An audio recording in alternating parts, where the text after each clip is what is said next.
Bom, gente, então, para quem não me conhece, meu nome é Rafael, faço parte aqui da Igreja de Cristo Internacional de Ribeirão Preto, e hoje eu vou estar compartilhando com vocês o momento da pregação, que tem esse título, A Aliança de Deus, de Noé a Jesus. E antes, começando, para quem não me conhece, ultimamente eu voltei a usar muito redes sociais. Por muitos meses eu deixei de usar, e por bons motivos, não estava me ajudando. Mas ultimamente eu tenho voltado aos poucos e eu tenho me sentido um pouco mais conectado, porque aí eu estou vendo mais notícias, as músicas que estão saindo, e olhando isso eu fiquei muito com um vídeo pequeno na cabeça, que eu vou pedir daqui a pouco para passarem, que era um vídeo que seria, imagina você de hoje, de 2026, contando para o seu eu de 2019 como está o mundo. Então eu vou passar esse vídeo rapidinho.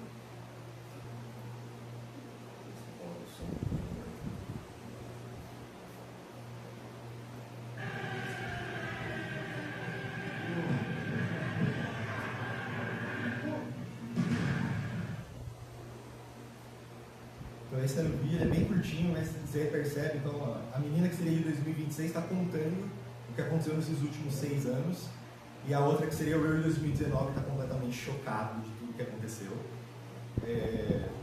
porque realmente aconteceu muita coisa nesses últimos 7 anos, seja mundialmente, no Brasil, muitos escândalos. Pode voltar nos slides, por favor. E basicamente eu fiquei muito com esse vídeo na cabeça exatamente porque eu tenho visto muitas reações na internet com os meus amigos falando sobre tudo isso que está acontecendo, seja as guerras mais recentes, seja alguns absurdos, escândalos que têm saído na mídia. E uma coisa que eu achei muito interessante, pelo menos assim, eu tenho muitos amigos que não são do contexto de igreja, então eu vejo muito conteúdo não cristão também. E uma coisa que eu tenho visto muito vários amigos meus já ou comentando ou compartilhando alguma mensagem no sentido mais ou menos assim: nossa, eu sempre achei o Deus do Antigo Testamento muito duro porque ele punia as pessoas, mas agora olhando o mundo como está, eu acho que faz sentido. Não sei se já aconteceu com vocês, mas eu já vi muito essas falas, né? Nossa, eu não entendia porque tinha tanta coisa, tanta punição. Hoje, olhando tudo que está acontecendo no mundo, eu acho que faz um pouco mais de sentido. E eu achei isso curioso, né? Que isso começou a aparecer mais para mim agora, mas acho que ao longo de toda a minha vida eu sempre vi muitas pessoas com alguns questionamentos em relação a isso. Seja de um lado pensando, se Deus ele é todo poderoso e todo bondoso, por que ele deixa coisas ruins acontecerem? E isso ser uma coisa que às vezes é uma dificuldade na fé das pessoas, já foi uma dificuldade na minha fé. Eu também já vi o outro extremo, das pessoas olharem, nossa, mas se Deus ele é tão bom, por que ele pune as pessoas? E se Deus é só amor, isso não deveria acontecer. E eu não sei se você já pensou nisso, você tem colegas que já lutaram com essa dúvida, mas isso ficou muito na minha cabeça nesses últimos dias de entender essa punição, como Deus lida com as nossas dificuldades, com os nossos pecados. E aí, então, pensando nisso, eu queria compartilhar hoje com vocês uma história que tem na Bíblia, que é, acho que bem conhecida, né? A história de Noé, da Arca de Noé. Então, compartilhar algumas coisas que a gente pode tirar dessa história. Exatamente porque ela é uma das primeiras, se não a primeira, em que mostra Deus lidando de uma forma bem radical com o pecado das pessoas. Então, a ideia hoje, a gente vai ficar basicamente em Gênesis, capítulo 6 até o 9, mas a gente vai ler algumas outras passagens. Vou estar usando a versão NVI. Eu vou projetar o texto aqui, mas são várias passagens, então se você quiser acompanhar com a sua Bíblia física ou online, talvez seja melhor. E daí, só dando um contexto para quem talvez não leu o livro de Gênesis. Gênesis é o primeiro livro da Bíblia e ele conta a Gênesis, o começo de tudo. E quando você chega no capítulo 6, você já tem muitos humanos, vários povos, nações ao redor. Se você vai até Gênesis 3, Gênesis 4, você vai ter aquelas histórias de Adão e Eva, Caim e Abel, histórias familiares, num contexto de família. Quando chega em Gênesis 6, já é um grupo de pessoas. Você tem vários povos, nações ao redor. Já estão começando a criar música, a criar guerra, arquitetura. E aí, no meio disso tudo, a gente vê a história de Noé. Então, eu vou começar aqui no versículo 5 e 6. Então diz o seguinte: o Senhor viu que a perversidade do homem tinha aumentado na terra, e que toda a inclinação dos pensamentos do seu coração eram sempre e somente para o mal. Então o Senhor arrependeu-se de ter feito o homem sobre a terra, e isso cortou-lhe o coração. Eu acho que essa já é uma passagem para mim muito poderosa, porque deixa muito claro qual que é a visão de Deus sobre as coisas ruins do mundo. Ele fala, né, ele viu que a perversidade do homem estava aumentando, você tinha mais povos, mais nações, elas estavam em guerra uns com os outros, estavam cometendo abusos uns com os outros, injustiças uns com os outros. E a gente também vê que isso é algo que magoa a Deus. Uma passagem forte, fala, o Senhor arrependeu-se de ter feito o homem, isso cortou-lhe o coração. Então Deus, ele não é passivo com todos os males que a gente vê ao nosso redor. Ele, na verdade, parte o coração dele de ver essas coisas. Tanto que ele chega ao ponto de pensar, de se arrepender, de decidir que ele precisa lidar com a humanidade. Que é a história que a gente já conhece, que é muito famosa, da Arca de Noé. Então ele vai fazer um dilúvio, vai subir as águas para lavar, para começar do zero, assim dizendo, a humanidade. E aí aqui continuando, do versículo 7 até o 9, disse o Senhor, farei desaparecer da face da terra o homem que criei, os homens e também os animais grandes, os animais pequenos e as aves do céu. Arrependo-me de havê-los feito. A Noé, porém, o Senhor mostrou benevolência. Esta é a história da família de Noé. Noé era um homem justo, íntegro entre o povo da sua época. Ele andava com Deus. Então Deus decidiu que vai fazer um dilúvio, ele vai fazer desaparecer os seres vivos da terra. E aí então ele escolhe Noé, que é essa história que a gente sempre ouviu muito. Mas eu fico com algumas dúvidas, que eu fiquei repetindo muito conforme eu ia lendo um texto. Que a primeira delas, por que Deus decidiu salvar alguém? Porque se o ponto é, os homens são perversos, o coração está sempre apontado para o mal, por que ele não podia lavar o mundo inteiro e começar do zero, criar um novo homem? Ou, nem que fosse, ele vai deixar um bebê, então eu vou matar todo mundo, vai passar o dilúvio, mas eu vou resgatar um bebê, para começar do zero, para eu educar essa criança. Mais ou menos, eu gosto muito de quadrinhos, você tem a história do Superman que é mais ou menos essa. O mundo está sendo destruído e o bebê é mandado para longe, para ser criado com valores melhores, uma sociedade melhor. Mas Deus não escolhe fazer isso, ele escolhe salvar uma pessoa e a família dela. E eu penso que isso é porque Deus queria deixar um aprendizado. Não era um ponto de, eu vou lavar tudo, a gente vai começar do zero e ninguém precisa saber que a primeira versão deu errado. Ele não quer fazer isso, fingir que não aconteceu. Então ele vai salvar uma pessoa que viu todos os males ao redor, que vai ter visto tudo o que aconteceu no dilúvio, como um lembrete, como um ensinamento, para ver como Deus enxerga o pecado do mundo, como Deus enxerga os males do mundo e como ele lida com eles. Então é esse ensinamento. E aí ele escolhe Noé. Mas aí me vem uma outra dúvida. Por que ele escolheu Noé? Num primeiro momento, isso pode ser uma pergunta meio óbvia, aqui o texto fala, Noé era um homem justo, íntegro, e ele andava com Deus. Mas como que ele andava com Deus? Porque na época de Noé não tinha os ensinamentos de Jesus, não tinha os 10 mandamentos, não tinha a Bíblia. Então como que Noé andava com Deus? Como que isso é possível? No versículo anterior, ele fala que Deus via a perversidade no coração de todos os homens. Então como que Noé era justo? Como que ele era íntegro? Isso é uma coisa que eu fiquei refletindo muito nos últimos dias, para tentar entender isso. Como que você pode andar com Deus, como que você pode ser justo, sendo que nem tinha a palavra, não tinha a Bíblia, não tinha uma igreja para Noé se apoiar. E conforme eu fui refletindo, me veio muito na cabeça uma outra escritura, que é uma escritura de Romanos, que não fala sobre essa história da arca, mas Romanos é uma carta para a igreja de Roma, em que Paulo estava conversando e ensinando coisas teológicas para eles. E uma das disputas que tinha era porque você havia ali pessoas que eram judeus que tinham se convertido ao cristianismo. Então eles tinham crescido com os 10 mandamentos, com as histórias de Davi, Salomão, com os salmos. Mas você tinha outros cristãos ali que não tinham isso, não foram criados num lugar religioso. Era gregos, romanos, tinha egípcios, pessoas de vários lugares diferentes que nunca tinham convivido com Deus. Eles não tinham essa lei, esse ensinamento desde o início. E isso causava muitos aflitos, muitos conflitos ali na igreja. Então eu vou ler aqui, não precisa acompanhar, mas se quiser está em Romanos 1. Então Romanos 1, do 18 ao 20. Então diz assim: portanto, a ira de Deus é revelada do céu contra toda a impiedade e injustiça dos homens, que suprimem a verdade pela injustiça. Pois o que de Deus se pode conhecer é manifesto entre eles, porque Deus lhes manifestou. Pois desde a criação do mundo, os atributos invisíveis de Deus, seu eterno poder e sua natureza divina têm sido vistos claramente, sendo compreendidos por meio das coisas criadas, de forma que tais homens são indesculpáveis, porque tendo conhecido a Deus, não o glorificaram como Deus, nem lhe renderam graças, mas os seus pensamentos tornaram-se fúteis, e os seus corações insensatos se obscureceram. Então aqui, quando Paulo está falando dessa escritura, ele estava querendo lidar com uma tensão que havia ali na igreja. Qual que era? De você ter cristãos que não eram do ambiente religioso, falando, como assim você está me julgando? Eu nem sabia que tinha Deus.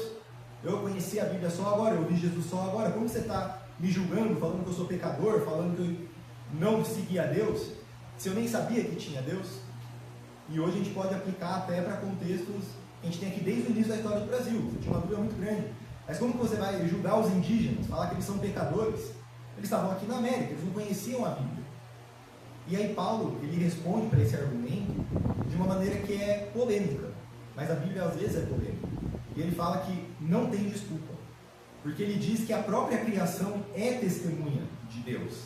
Se você olha ao seu redor, os outros homens, as árvores, os pássaros, os céus, as estrelas, os mares, isso mostra que existe um Criador, que alguém criou tudo isso, que tem alguém que rege todo esse mundo. E se existe essa pessoa, eu deveria querer estar conectado com ela. Então, segundo Paulo, isso é óbvio. Então você pode até não saber todos os detalhes, os 10 mandamentos, os ensinamentos de Jesus, mas esse mínimo de que existe um Deus, esse Deus está cuidando de tudo, Ele é acima de mim, e eu deveria procurar Ele, estar conectado com Ele. Segundo Paulo, isso é óbvio, não tem desculpa. Então a gente vê isso com Noé. Não fala, Noé caminhou com Deus. Eu não sei qual era a teologia de Noé, o que ele entendia, o que ele não entendia, mas ele andava com Deus. Ele minimamente olhava, existe algo maior e eu quero andar, eu quero me conectar com isso. Eu não quero estar idolatrando coisas mundanas. Eu trabalho, uma árvore, um país, não. Ele queria idolatrar o Deus, o Criador, não o que foi criado. Isso é uma coisa que a gente pode refletir nas nossas vidas. A gente tem andado com Deus? Você tem não só enxergado que existe um Deus, mas você quer andar com Ele, estar conectado com Ele? Ou você tem dado prioridade para se conectar, a andar com coisas terrenas, com coisas criadas, não com o Criador dessas coisas? Isso poderia ser o andar com Deus. Mas não fala só que Noé andava com Deus. A Escritura fala que Noé era um homem justo, ele era um homem íntegro. Mas, de novo, como?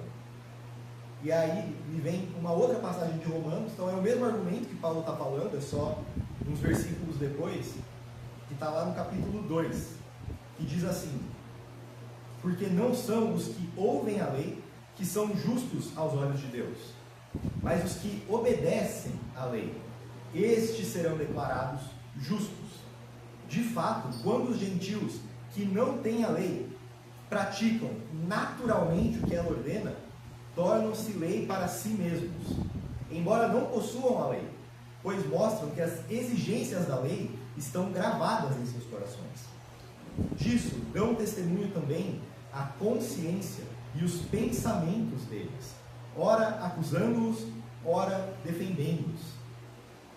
Veja, no começo da igreja, a igreja de Roma, que era uma das mais antigas, você tinha um debate, de novo, entre aqueles cristãos que tinham tido uma criação religiosa e os que não tinham tido uma criação religiosa.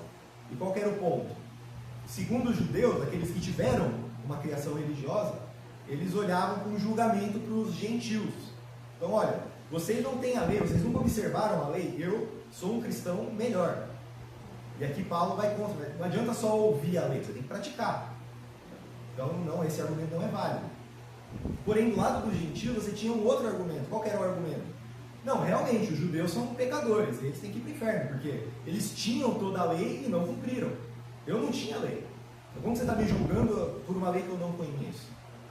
E Paulo, de novo, vai colocar aqui, não, isso não é desculpa. Por quê? Se nós somos criados por Deus, e a imagem de Deus, a gente tem semelhanças a Ele. Deus, Ele coloca a lei dele nos nossos corações. Então, é instintivo para o ser humano. A gente consegue ver as coisas que são erradas ou não. Não precisa ser um contexto religioso. Se você sente uma injustiça acontecendo com você, você fica bravo. Por quê? Você percebe que isso foi errado. Isso não deveria acontecer. E isso é instintivo. Todos nós temos isso. Ou se você vê alguém querendo agredir uma criança pequena, você naturalmente vai tentar defender aquela criança. É instintivo. Você vê aquilo não é certo. Então Paulo ele fala que a lei está nos nossos corações. Independente de ter lido a Bíblia ou não. A Bíblia vai dar mais embasamento. É importante a gente ler. Mas não ter ela não é desculpa. Porque a lei está nos nossos corações. Desde o princípio. E aqui ele traz um outro ponto que para mim eu acho muito interessante. Paulo fala da consciência. Ele fala que a nossa consciência nos acusa. O que ele quer dizer com isso aqui? Que mesmo que você não tenha ouvido falar da lei, mas ela está gravada no seu coração e a sua consciência dá testemunho a isso. Por quê? Mesmo que alguém não tenha algo cristão, não seja de um ambiente religioso, todos nós temos minimamente uma definição do que é certo e errado. Às vezes vai variar, né? O que eu acho certo, às vezes o Caio vai achar que é errado, o Caio acha certo, o Marquinhos vai achar que é errado. Pode variar, mas você tem um senso. Isso é certo, isso é errado. Você tem a consciência de que algo é certo e errado. Mas, mesmo assim, muitas vezes a gente faz o que a gente acha que é errado. Não é para levantar a mão, mas é só para refletir. Alguém aqui poderia afirmar que nunca foi contra a sua consciência? Não, eu nunca fiz algo que eu achava que era errado. Tudo que eu fiz era porque eu achava que era certo. Se tiver alguém, me procura depois. Entendeu? É alguém iluminado. Ao longo de toda a nossa vida isso acontece. E não precisa, de novo, nem ser num contexto espiritual. Você vai ter um casal. Não precisa ser contexto de igreja. Mas se você é um casal monogâmico, é um casal que você não pode trair o outro. Você sabe disso, é um contrato. E mesmo assim, muitas pessoas acabam cometendo adultério. Elas sabem que é errado, mas acabam indo ali. Seja porque ela justifica, porque não estava num bom dia, porque estava cansado, porque não pensou direito, porque aquela pessoa fez primeiro. Tem muitas racionalizações do porquê, mas o fato é que mesmo a nossa moral, que é imperfeita, a gente não consegue cumprir. Quem dirá a vontade de Deus? Quem dirá a moral de Deus? Então por isso que Paulo fala que vocês podem não ter ouvido a lei, mas vocês já são culpados, porque nem a lei de vocês cumprem. Então quem dirá a lei espiritual? Então, olhando isso e voltando para a história de Noé, voltando para esse momento, eu não acho que Noé ele era um santo que nunca errou. Inclusive, se você segue lendo Gênesis, você vai ver pecados de Noé e da família dele.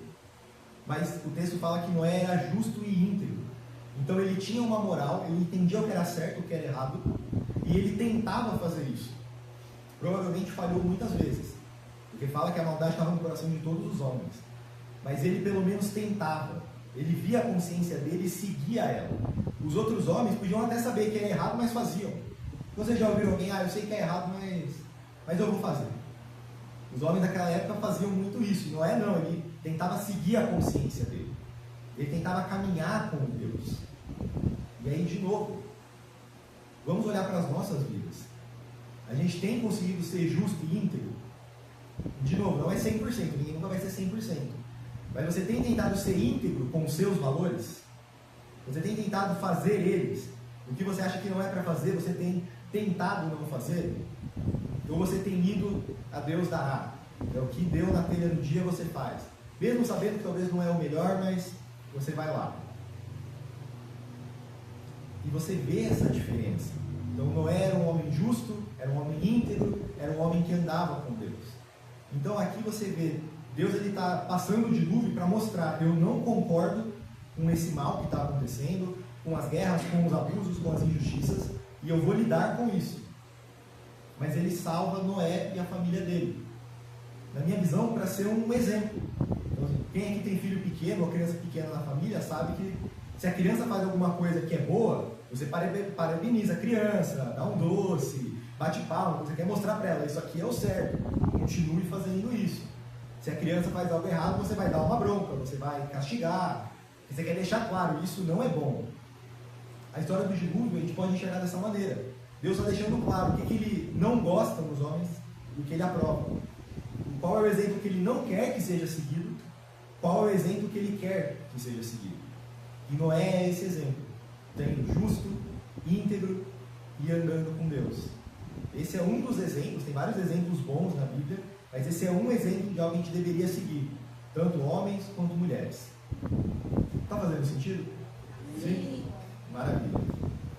E aí então, voltando agora para a história da arca, eu vou pular toda a parte de... Então Noé ele vai construir a arca, vai pegar todos os animais, vai ter o dilúvio, essa história que a gente já conhece, mas eu queria focar no logo após o dilúvio, quando ele se encerra. Então, olhando aqui, seria então Gênesis capítulo 9, do 8 ao 10. Então diz assim: então disse Deus a Noé e a seus filhos, que estavam com eles: vou estabelecer a minha aliança com vocês e com os seus futuros descendentes, e com todo ser vivo que está com vocês, as aves, os rebanhos domésticos e os animais selvagens, todos os que saíram da arca com vocês, todos os seres vivos da terra. Então, passado o dilúvio, passado o momento de julgamento, Deus fala que vai fazer uma aliança, ele vai fazer um compromisso com Noé e os seus descendentes. E aí eu pergunto, quem são os descendentes de Noé? Somos todos nós. Todo homem, toda mulher que está vivo hoje, descende de Noé. Porque houve o dilúvio, tirou todo mundo, só sobrou Noé. Então quando ele fala, é uma aliança para Noé e seus descendentes, é uma aliança para todo ser vivo, todo homem, toda mulher, independente de onde nasceu, qual que é o seu contexto, é uma aliança para todos. E percebe que aqui ele é um compromisso, uma aliança, um contrato, mas que só tem um lado. Então não é, olha, eu vou fazer uma aliança com vocês, eu vou fazer tal coisa, em troca vocês fazem isso. Ou eu vou fazer um negócio com vocês, mas se vocês quebrarem o contrato, eu vou parar de fazer. Não tem termos essa aliança. Noé só recebe. Deus fala, eu vou fazer uma aliança com você e os seus descendentes. E Deus está colocando o que ele vai fazer. E não tem nada que Noé ou seus filhos têm que fazer em troca. E isso para mim me encoraja muito. Porque eu sou uma pessoa que eu gosto muito de história. E eu gosto muito, então, tanto de ver coisas familiares, ou quanto de estudar. Eu já estudei muito o Antigo Testamento. E para mim, pelo menos, às vezes tem um certo descolamento. Porque numa questão de fé, tem a ver com a gente. Mas assim, ali é uma história de um povo que não é o meu povo. Eu não tenho nenhum sangue judeu em mim. Meu sangue é todo italiano. É mais fácil ser descendente de alguém que pregou Jesus na cruz do que alguém que seguia a Deus. Mas aí quando eu olho essa escritura, mas isso é para mim também. Porque era para todos os homens. Os judeus também, mas os gentios da mesma forma. E aí então aqui vamos ver qual que era essa aliança. A partir do versículo 11. Então fala: estabeleço uma aliança com vocês. Nunca mais será ceifada nenhuma forma de vida pelas águas de um dilúvio. Nunca mais haverá dilúvio para destruir a terra. E Deus prosseguiu: este é o sinal da aliança que estou fazendo entre mim e vocês, e com todos os seres vivos que estão com vocês, para todas as gerações futuras. O meu arco, que coloquei nas nuvens, será o sinal da minha aliança com a terra. Então aqui Deus ele fala qual vai ser a aliança, e ele dá um sinal, um símbolo para essa aliança, que é o arco-íris. Quem estava na catequese ou na nova geração deve ter visto muitos desenhos de Noé com o arco-íris. Isso é um símbolo. Então o que isso quer dizer? Quando Noé ou seus descendentes virem um arco-íris, é para eles lembrarem dessa aliança de Deus. Ou quando o arco-íris surge, Deus vai se lembrar da aliança dele. Então esse é um sinal que você deveria olhar. Embora eu sei que aqui em Ribeirão é muito rápido ter um arco-íris. Eu acho que eu nunca vi um arco-íris aqui em Ribeirão. Mas de toda forma esse era o sinal. E a aliança também ela é muito simples. A aliança é: não terá outro dilúvio. É isso que eu estou prometendo. Eu não vou zerar o jogo de novo. Foi uma vez. Não vai ter outra. Essa é a aliança. Não importa o que aconteça, não vai ter de novo o dilúvio. Isso também é muito interessante. Vocês acham que Deus está falando isso porque na visão dele o trabalho está feito? Então agora que eu fiz o dilúvio, só sobrou Noé, agora os homens vão acertar. Não vai mais ter mal no mundo. Acho que não. Deus é o mesmo ontem, hoje e amanhã. Ele sabe das coisas. E de novo, a gente está no capítulo 9. Se você vai para o 10, você já vê vários pecados de Noé e dos filhos dele. Então, não era isso. Mas Deus fala, eu não vou fazer mais um dilúvio. Ele poderia talvez fazer um dilúvio de tempos em tempos. Então, a cada 7 gerações eu faço outro dilúvio. Quem aprendeu entra no barco, quem não aprendeu, e assim a gente vai, até funcionar. Mas ele não propõe isso, tá? É uma vez. No sentido, isso é pedagógico, é para ensinar vocês o que eu não gosto e o que eu gosto. O que eu sou contra e o que eu favoreço. Era para ensinar, isso não vai continuar acontecendo. Mas aí então a gente tem uma questão, que é o mal do mundo. A gente vê o mal do mundo até hoje. Então, hoje em dia eu acho que está mais próximo da gente, das questões de várias guerras ao redor, atentados, escândalos. Sempre teve, acho que hoje está mais em voga, mas sempre teve. E aí então, se Deus ele não tem um dilúvio, ele não vai resolver isso tirando todo mundo, então quer dizer que ele não vai lidar com todas essas coisas? E isso também não é verdade. Mas o jeito como Deus vai lidar com esse mal, com esse pecado, é diferente. O dilúvio foi uma vez. Mas Deus resolve isso não com um dilúvio, não com um julgamento, mas com Jesus, com Cristo. Como fala ali naquela escritura, né? Deus tanto amou o mundo que enviou o seu Filho, não para condenar o mundo, mas para salvar o mundo. Então aqui eu vou passar uma passagem, uma escritura, que está em 1 Pedro, uma bem famosa, que é 1 Pedro 3, do 18 ao 21. A gente fala, pois também Cristo sofreu pelos pecados, uma vez por todas, o justo pelos injustos, para conduzir-nos a Deus. Ele foi morto no corpo, mas vivificado pelo Espírito, no qual também foi e pregou aos espíritos em prisão, que há muito tempo desobedeceram, quando Deus esperava pacientemente nos dias de Noé, enquanto a arca era construída. Eu tenho mais um trecho, mas parar aqui por um segundo. Cristo sofreu pelos pecados uma vez por todas.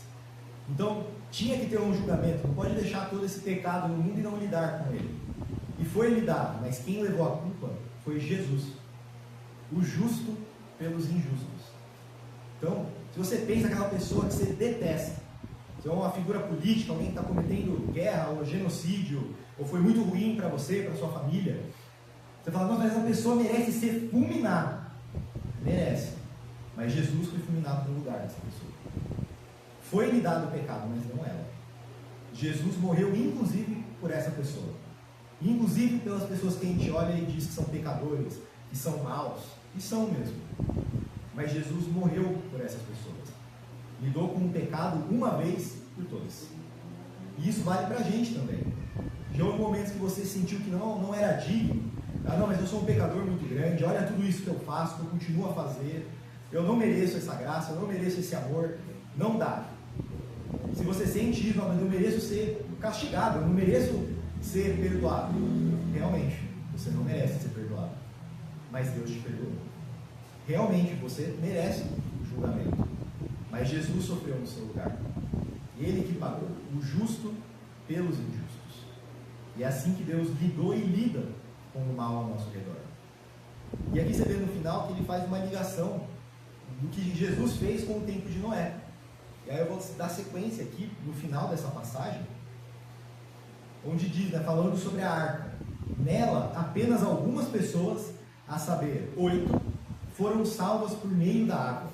E isso é representado pelo batismo, que agora também salva vocês.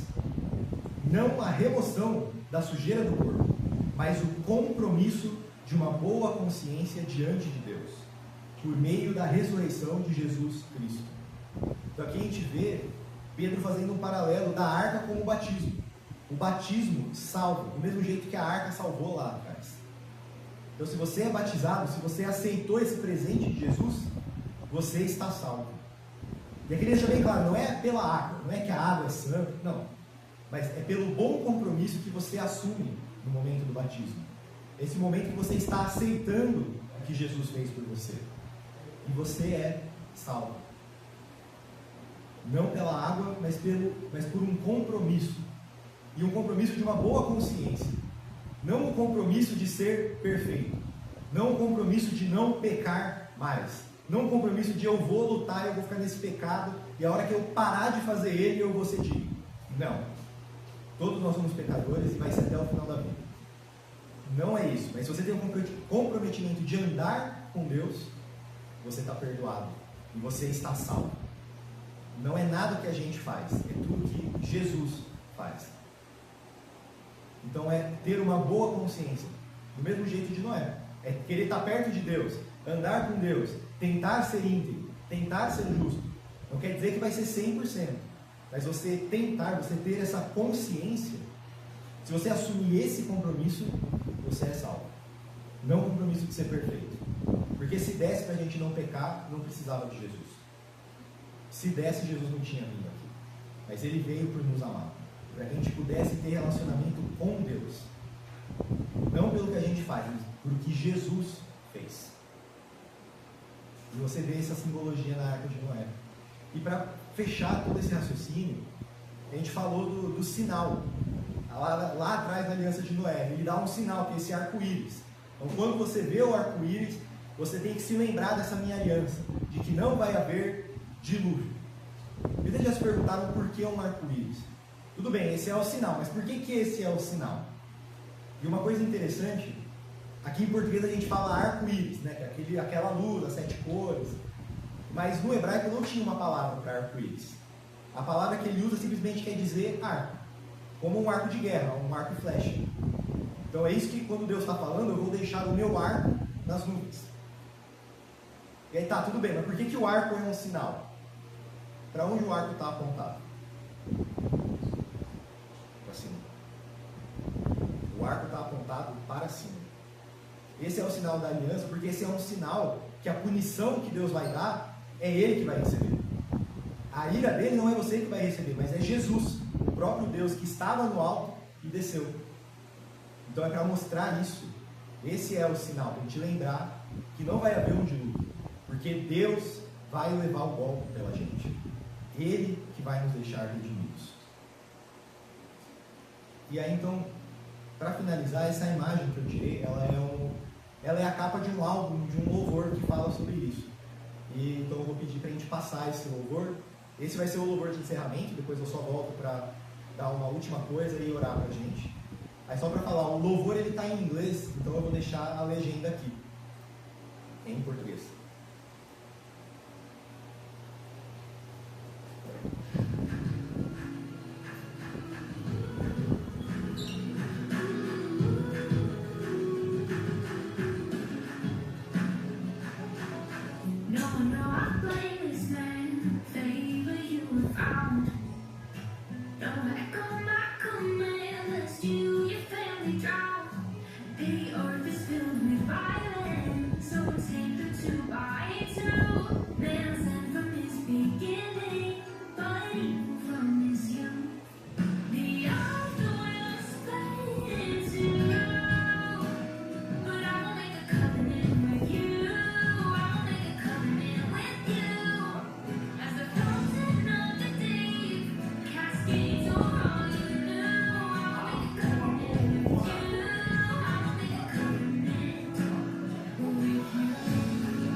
Então, eu sei que esse louvor, além de estar em inglês, a moça canta bem rápido. Então, eu queria só pegar os slides do refrão, para quem talvez não conseguiu acompanhar direito a música.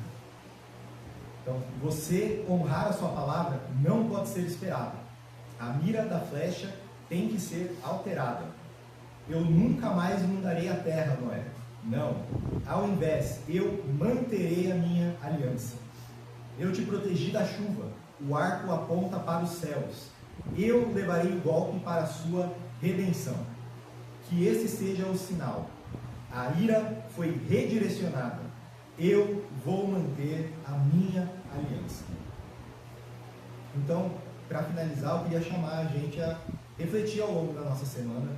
Se a gente tem querido andar com Deus, se a gente tem andado com Deus, se a gente tem tentado ser justo, íntegro, se a gente tem mantido esse compromisso ou não. Se você nunca fez um compromisso com Deus, se você quer fazer ou não. E para poder refletir, né? Então, lá no Antigo Testamento, esse arco-íris era um sinal, era para os judeus olharem para o arco-íris e lembrar que Deus não vai ter outro dilúvio. Eu queria convidar então vocês também a olharem ao seu redor, não tem muito arco-íris aqui em Ribeirão, mas olhar para a criação, ver todas as coisas e lembrar que o arco está para cima. A nossa redenção não é pelo que a gente faz, é pelo que Jesus fez pela gente. Eu vou fazer uma oração para a gente encerrar e depois a gente terá uns avisos. Pai querido, meu Deus amado, todo-poderoso, Pai, obrigado por essa manhã. Obrigado, Senhor, por ter mandado seu Filho Jesus para morrer na cruz em nosso lugar. Obrigado, Pai, porque o Senhor levou o golpe que era para nós levar. Pai, obrigado pela sua misericórdia, obrigado pelo seu amor. Guia a gente, Pai, ajuda a gente a estar cada vez mais perto de Ti. Ajuda a gente a ouvir cada vez mais a nossa consciência, porque o Senhor colocou a sua lei nos nossos corações, Pai. Abençoe esse domingo, Pai, essa igreja e tudo que formos fazer quando sairmos aqui, Pai. Isso que eu te oro e te peço, em nome do seu Filho Jesus.